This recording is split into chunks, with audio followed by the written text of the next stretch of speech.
Welcome back. In this section, we'll talk about the key topic of this course, prioritization of product requirements. What is the primary objective of prioritization process? It is about identifying the right set of requirements that fit within the framework of product purpose and yet has the potential for collectively accomplishing product objectives. So where do we get started? As I had indicated in the first section, product roadmap should be built on a foundation of product vision and product strategy. Therefore, in this section, we'll focus on formulating product vision, objectives, and strategy. Since I had elaborated a lot on this topic in an earlier section, let me focus only on the key elements. First and foremost, there is no framework for product purpose. It must come from within the organization. It is what organization believes, and that belief will make the organization stand unique in the crowd. Since product purpose is what makes an organization stand unique, I'll not try hard to define any guidelines.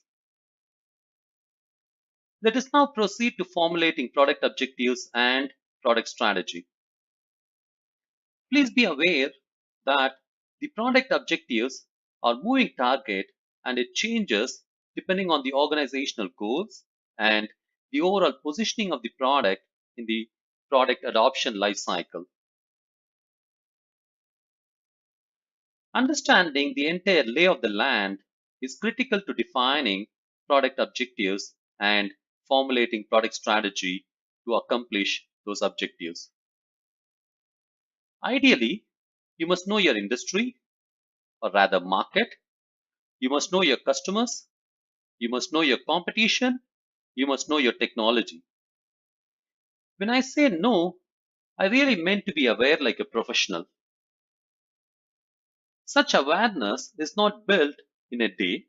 It takes weeks and months to build such in-depth understanding of the industry, customers, competition, and technology by constantly interfacing with industry experts and analysts.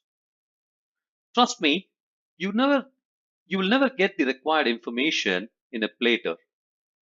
You must connect the dots to analyze the missing pieces and build a coherent view of how industry, customers, competition, and technology have evolved so far and how they will evolve going forward. With such knowledge, product manager should be able to provide a snapshot of how the industry has progressed until now. What are the drivers that have transformed the industry? What are the key drivers that might transform the industry going forward? How did customers' preferences and needs change over the last few years?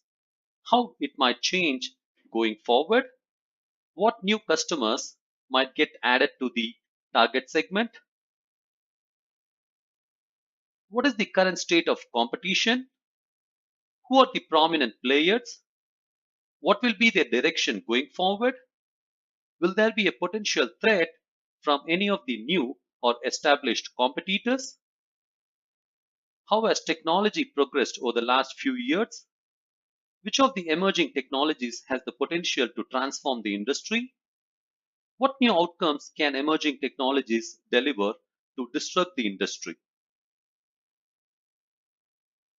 Finally, lay down your prediction, lay down your assumptions around how the transformation of the industry, customers, technology can create a new future. The idea is to conceive the most probable future that does not exist yet and identify what kind of role do you want your product to play in that future. Later, you should start envisioning the positioning of your product in the future depending on your strengths, overall positioning of the organization, competitive positioning, and market outlook. Product objectives are born out of that vision. Vision defines the role that your product will play in the future, while the predictions and assumptions, which form the basis for conceiving a probable future, will help define the strategy to accomplish product objectives. See you in the next section to talk about the translation of product objectives to product strategy and how product strategy will help construct the product roadmap. Thank you. See you soon.